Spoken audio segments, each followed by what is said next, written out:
हाँ अज करवा चौथ के दिन भैनों वालों अपने पति की लंबी उम्र का जो वर्त रखा जाता मंदिर विच ये भैनां आईयां बस। गणेश भगवान की जय।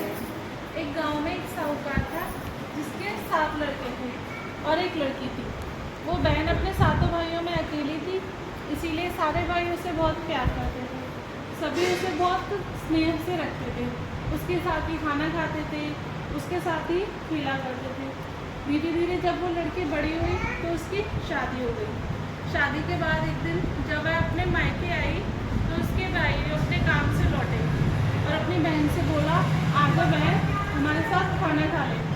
तो बहन अपने भाइयों से कहती है कि नहीं भैया, मैंने करवा चौथ का व्रत रखा हुआ है अपने पति की लंबी आयु के लिए, इसीलिए आप खाना खा लीजिए। तो सारे भाई बहुत परेशान हो जाते हैं। वो सोचते हैं हमारी बहन पूरे दिन भूखी प्यासी रहेगी और हम खाना खाएंगे, तो इस चीज़ का उन्हें बहुत दुख होता है। तो उन 7 भाइयों में जो सबसे छोटा भाई होता है वो एक पेड़ पे दूर एक दीवा जला देता है, उसे चन्नी की ओट में रख देता है, जिससे ऐसा प्रकाश निकलता है, ऐसा लगता है जैसे दूर से चांद का प्रकाश निकल रहा हो।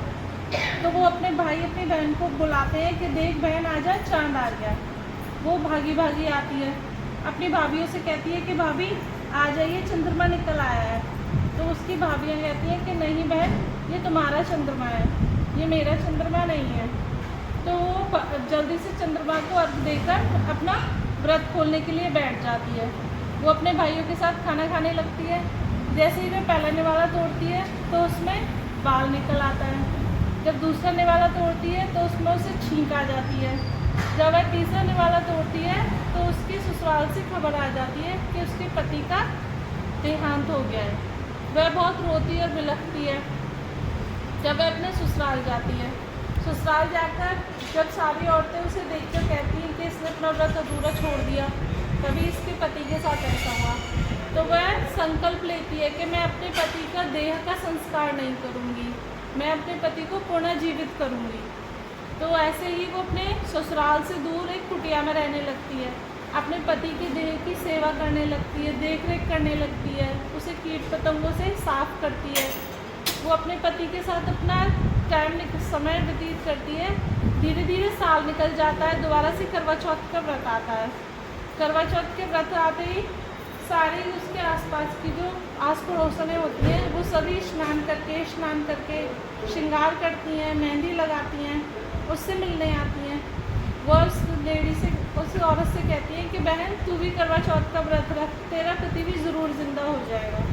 तो वो भी उनकी बात मान के केश स्नान करती है, श्रृंगार करती है और मन में संकल्प लेके करवा चौथ का व्रत रखती है।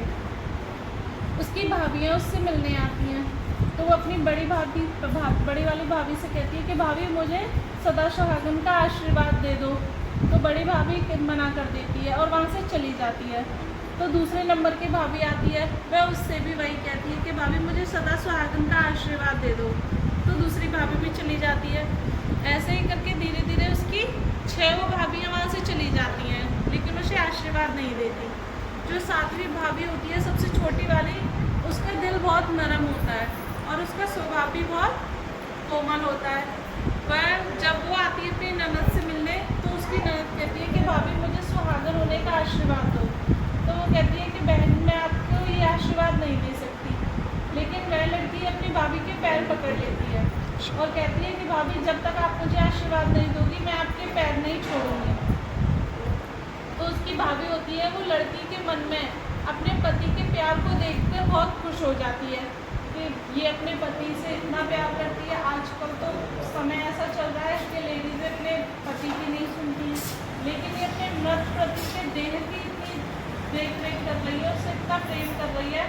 तो वो अपनी कन्नी उंगली को काट के उसके पति के मुंह में दे देती है, जिससे उसका पति श्री गणेश करता हुआ जीवित होता है। तो जैसे गणेश भगवान ने उसके पति को जीवन दान दिया, वैसे ही सबके पति को जीवन दान और लंबी आयु दे। बोलो करवा चौथ माता की जय।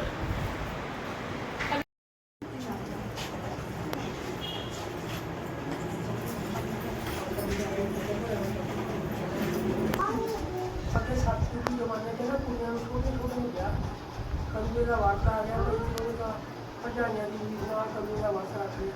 ਉਹ ਤਾਂ ਸਦੀ ਇਹੀ ਕਹਿਣ ਲੱਗ ਗਈ ਮੈਂ ਭੁੱਖੀਆਂ ਮਧਿਆਈਆਂ ਤੇ ਭਾਈ ਬਾਹਰੋਂ ਆ ਕੇ ਪੁੱਛਣ ਲੱਗ ਗਏ ਕਹਿੰਦੇ ਕਿ ਕੀ ਗੱਲ ਮਾਂ ਸਾਡੀ ਭੈਣ ਹੈ ਭੁੱਖੀ ਭਾਈ ਕਹਿੰਦੇ ਨੇ ਪੁੱਤ ਕਹਿੰਦੇ ਨੇ ਕਲੂਏ ਦਾ ਵਾਰਤਾ ਰੱਖ ਲਿਆ ਤੇ ਜਰਵਾ ਚੜੇ ਲੋਕਾਂ ਦੀ ਰੋਟੀ ਖਾਣੀ। ਇਹ ਵੀ ਗੱਲ ਕਰਿਓ ਪਤਾ ਨਹੀਂ ਹੋ ਜਾਣਾ ਉਹਨਾਂ ਨੇ ਰੋਟੀ ਦੀ ਪਾਣੀ ਕਰੇ ਜਦ ਜਾ ਕੇ ਸਾਡੀ ਮਜਾਲ ਕਰਾ ਆ ਕੇ ਤੇ ਇੱਕ ਭਾਈ ਕਹਿਣਾ ਆ ਗਿਆ ਪਹਿਲੇ ਜੇ ਭੈਣੇ ਨੂੰ ਬਾਹਰ ਕੇ ਆ ਉੱਪਰ ਜਾ ਕੇ ਉਹ ਆਪਣੇ ਹੀ ਅੰਦਰ ਕਰਨਾ ਇਹ ਭਾਈਆਂ ਨੇ ਚੱਲਦੇ ਮਾ ਢਾੜਿਆ ਤੂੰ ਆ ਦੇ ਪਰ ਉੱਪਰ ਜਾ ਕੇ ਭਾਈ ਬਾਹਰ ਕੇ ਆ ਕੇ ਉਹ ਕਹਿੰਦੀ ਮੇਰੀ ਪੰਜ ਵਾਸੀ ਨਾਲ ਨੇ ਮੈਨੂੰ ਸਾਡਾ ਭਾਗ ਬਖਸ਼ਿਆ ਵੀ ਮੈਂ ਚਾਹੇ ਨੂੰ ਆਈ ਰੱਖਣਾ। ਉਹਨੇ ਰੋਹੀ ਵੀ ਆਵਾਨ ਚ ਮਹਿਲ ਪਵਾ ਕੇ ਤੇ ਉੱਥੇ ਲੈ ਕੇ ਬਹਿ ਭਾਈ ਉਹ ਭਾਈ ਬੰਦ ਹੀ ਜਾਇਆ ਕਰੇ ਰੋਟੀ ਦੇ ਆਇਆ ਕਰੇ ਸਾਲ ਭਰ ਮਗਰੋਂ ਭਾਈ ਕਰੂਏ